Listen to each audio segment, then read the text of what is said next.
Young men and women of Africa, I did not come here to entertain your ears. I came to provoke your mind, because time is running out. The soil beneath your feet is bleeding, and your future is being auctioned while you scroll your screens.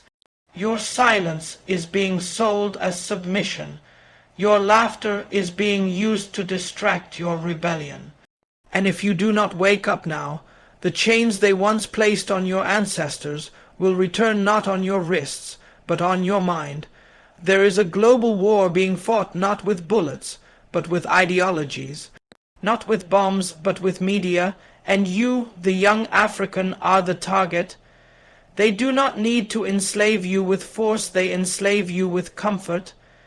They do not need to colonize your land, they colonize your dreams. They flood you with entertainment, drip, feed you distractions, and convince you that rebellion is outdated, that submission is peace. And while you chase validation, they chase your resources. While you dance on borrowed platforms, they build legacies on your silence. But I stand here today to awaken your spirit, to remind you that you are not the future, you are the present. And if you fail now, generations will curse your name in silence. Your ancestors died with hope in their eyes that you would rise, that you would fight, that you would speak when the world told you to be quiet, that you would stand when systems tried to kneel you in obedience. They have told you that youth is a time to enjoy, a time to be careless, a time to drift, but I tell you the truth today. Youth without purpose is a weapon aimed at itself. A young man without direction becomes a servant of distraction. A young woman without vision becomes a victim of systems that were never built for her freedom. You who are young, if you do not define your mission now, the world will define it for you. And when the world defines your mission, it does not lead you to liberation, it leads you to slavery dressed in entertainment, slavery masked as freedom, slavery signed by your silence. There is nothing more dangerous than an idle generation. A generation that wakes up with no fire, that walks without urgency, that speaks without truth. They will flood your mind with noise, tell you to follow trends, to chase luxury, to dance while your land is stolen, to laugh while your identity is erased. And before you know it, you are alive, but not awakened, breathing, but not building, visible, but not valuable. That is the design of the system. The system is not broken, the system is working exactly as it was made, to keep the African youth entertained, disempowered, and disconnected from purpose. You are told that rebellion is violence, but the real rebellion begins with clarity. When a young man begins to ask, why was I born? When a young woman asks, what am I called to change? That is when the world begins to shake. Because the moment you know your purpose, you become ungovernable by distractions. The moment you define your mission, no bribe can buy you, no platform can manipulate you, no trend can carry you away. You begin to live with intensity, not laziness, with direction, not confusion, with fire, not fear. They fear the young man who knows his calling more than they fear a man with a gun. Because a gun can be taken away, but a vision cannot be killed. And I say to every young African listening, your youth is your weapon. But only if it is sharpened by purpose. If you do not rise now and define your direction, your energy will be used to destroy yourself. That is why you see the young killing the young. That is why you see the young robbing their own future. Because when fire has no focus, it burns its own house. But when fire has direction, it becomes unstoppable. Purpose is not found in a textbook. It is found in the mirror. It is found in silence. It is found when you stop asking for applause and start asking for assignment. It is found when you question what they told you, when you stop living to impress and start living to impact. When you are young, the world will offer you many things, comfort, shortcuts, trends, illusions. But your job is not to collect all these things, your job is to collect yourself, to discover your name, to discover your role, because if you don't, you will be used, and the systems that use you will call it success. You must decide, do you want comfort or do you want calling? You cannot have both. Comfort is cheap. Calling is costly. Comfort will give you likes and followers. Calling will give you legacy and impact. And the time to choose is now, because if you wait until you're older, the fire may be gone. If you wait until the time is right, the moment will pass. You are not too young to lead. You are not too young to build. You are not too young to resist. You are not too young to stand in truth. The chains of colonization have only changed form. They are no longer on your hands, they are in your habits. They are no longer on your feet, they are in your mindset. But if you discover your purpose now, you can break every invisible chain. When a young generation wakes up with purpose, no empire can stop them. No politician can bribe them. No distraction can delay them. They become like fire in the bones of a sleeping nation, and I tell you this, Africa does not need more celebrities. Africa does not need more influencers. Africa needs young men and women who are willing to build what was broken, to speak what was silenced, to rise where others bowed, to become the storm that reclaims the stolen future. The world will not hand you purpose, you must claim it. Your age is not your weakness, it is your weapon, but only if it is used with wisdom, only if it is directed by destiny, only if it is fired by a mission greater than yourself. Because if you do not use your youth to build your future, others will use your youth to protect their power. They will hand you a certificate and tell you that you are educated. They will show you a classroom and call it the source of truth. They will teach you to memorize and reward you for remembering. But I say to you, if you are young and serious about building your future, you must educate yourself beyond what they teach you, because what they offer you in the classroom is not education, it is conditioning.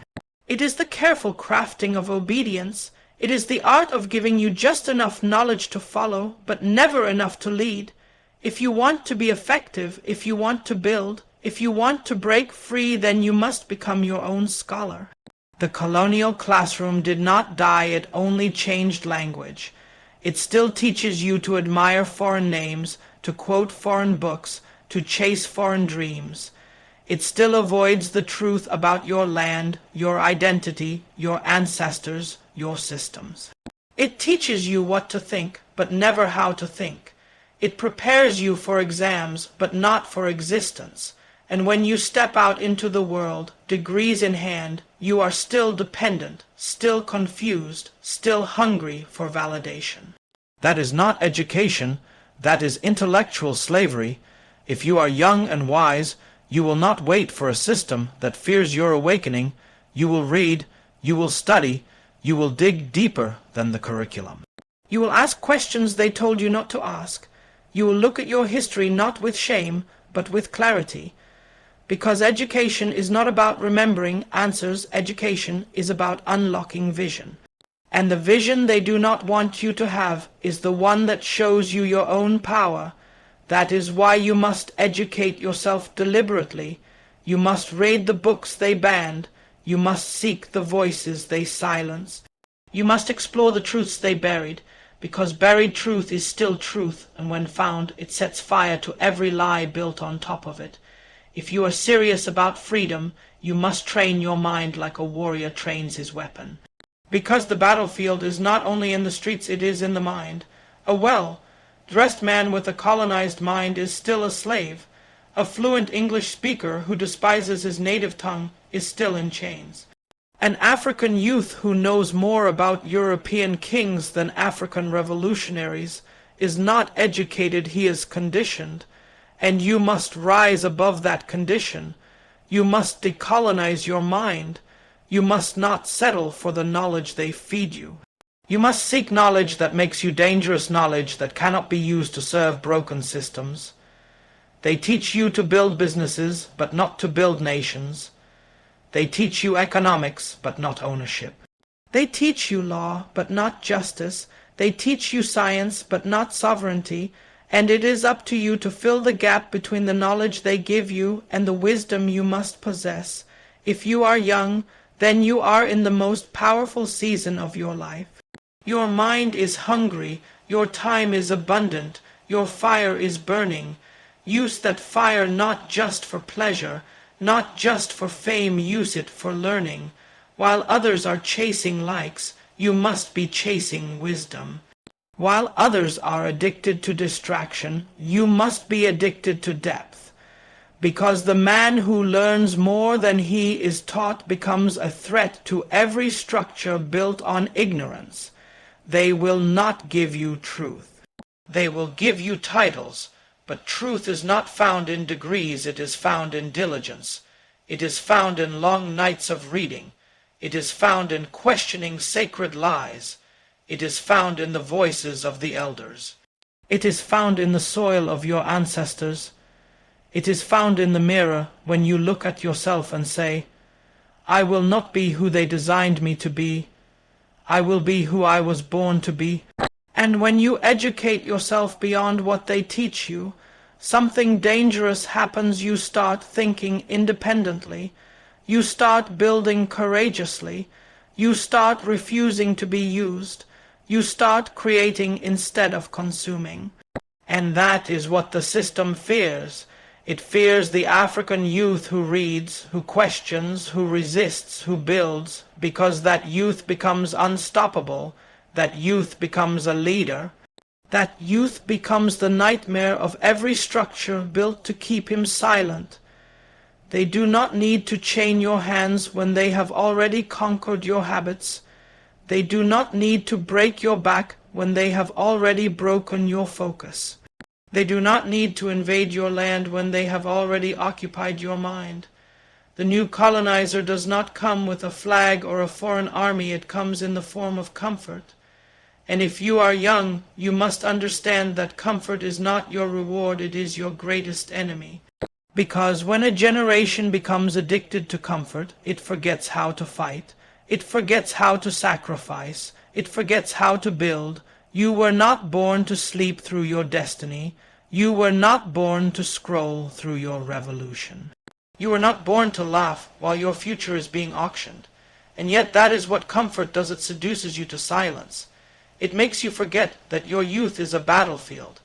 It convinces you that you have time, that you can rest before the race has even begun. It rewards you for being entertained while your history is erased. It congratulates you for being quiet while your resources are stolen. And by the time you wake up, your power has already been transferred to those who never sleep. There is a war happening, not just outside, but inside you. A war between your calling and your cravings. A war between your hunger for greatness and your appetite for pleasure. A war between your discipline and your distractions. And if you are not aware, comfort will win that war, because comfort speaks in a sweet voice. It tells you to relax, it tells you to wait, it tells you that effort is overrated, it tells you that sacrifice is too much. But the truth is this: comfort is killing your fire, comfort is putting your purpose to sleep, comfort is making your bones soft while your soul was born for hard things. They do not fear a young man with potential, they fear a young man with discipline. They do not fear a young woman with dreams, they fear a young woman with structure. Because once you break your addiction to comfort, you become a builder. You begin to wake up early. You begin to move with clarity. You begin to choose silence over noise, action over excuses, focus over feelings. You begin to reclaim the hours they stole from you with scrolling, the years they wasted with trends, the strength they diluted with entertainment. You must declare war on comfort. You must treat it like the colonizer that it is, because a comfortable generation will never rise. A generation that chooses the easy path will never build a strong nation. A people that avoid pain will never birth power. You must learn to choose discomfort now, so that your people will not suffer later. Choose the discomfort of discipline. Choose the discomfort of sacrifice. Choose the discomfort of saying no to the world and yes to your assignment, because the pain of purpose is temporary, but the pain of regret is permanent. The world is watching you, not to see what you say, but to see what you build. And you cannot build if you are sleeping. You cannot lead if you are lazy. You cannot rise if you are relaxing. there is work to do, there is fire to light, there is ground to take, and you are wasting time. You are wasting potential. You are wasting your voice. You are not too young to be great, you are just too comfortable to begin. And until you change your appetite, your destiny will remain a dream. They give you comfort to weaken your edge. They give you luxury to steal your hunger. They give you noise to distract your calling. And you must become wise. You must become awake. Because your power is not in what they offer you, your power is in what you reject. Reject the path of least resistance. Reject the seduction of ease. Reject the fear of failure, because only the uncomfortable rise. Only the uncomfortable lead. Only the uncomfortable build what history will never forget. If you are young, your enemy is not your poverty, it is your passivity. Your enemy is not lack of opportunity, it is excess comfort. And if you do not fight it, it will kill you slowly. It will turn your strength into silence. It will turn your passion into passivity. It will turn your power into potential that never becomes reality. But if you rise, if you fight, if you choose fire over feelings, then the world will witness a generation that was no longer comfortable with being conquered. A generation that rose not because it was easy, but because it was necessary. You have been told that change belongs to leaders, to presidents, to men in suits behind podiums. You have been told that power lives in palaces, in parliaments, in places you have never entered. But I am here to tell you the truth. They fear you discovering you carry the power to rebuild a nation. Not tomorrow, not one day, now. Because history has never been moved by the powerful, history has always been moved by the awakened. The future has never been shaped by the old, it has always been built by the bold. And if you are young, if you are breathing, if your heart is burning with questions, then you are the one this generation is waiting for. The lie they told you is that you are too small to matter, that you are too young to lead, that you must wait your turn, that you must obey until you are invited. But power is never given, power is taken by those who refuse to wait while the house is burning. And Africa, my brothers and sisters, is on fire, the soil is bleeding, the youth are unemployed, the elders are tired, the systems are failing, and you think you must wait for permission to act. You think leadership will come through inheritance. You think impact is delayed until you are approved. No. Power responds to presence. Power belongs to those who rise while others sleep. And if you do not rise now, you will be remembered only as the generation that watched while everything collapsed. You are not powerless, you are distracted. You are not too young, you are just too silent. You are not irrelevant, you are simply uninvolved. And the moment you decide to take responsibility for your block, for your classroom, for your village, for your brothers and sisters, that is the moment the nation begins to change. A nation does not change with a vote alone. A nation changes when its people stop outsourcing responsibility. When young men say, "I will not sell poison to my own people." When young women say, "I will not use my voice to promote vanity, but to protect virtue." When the youth say, "We will not be bought with likes, we will not be sold for fame, we will build, we will guard, we will rise," you carry the tools in your hands, not later, now. The phone in your pocket can be a weapon of truth or a machine of distraction. The time in your day can be used to grow or to decay. The words you speak can either awaken or destroy. And what you choose to do with your time, your energy, your gifts, your platform, that is your legacy in motion. The future will not judge you by your potential. It will judge you by your priorities. It will not ask how much you knew, it will ask what you built, who you saved, what you stood for when the truth was expensive. And let no one convince you that you are alone. Across the continent, across the villages and cities, there are young minds ready to ignite. There are hearts burning with clarity. There are voices rising with courage. They are waiting for one man to lead, for one woman to move, for one spark to light the fire, and you may be that one. You may be the difference between another decade of silence and the dawn of a new era. But only if you stop waiting. Only if you stop hiding.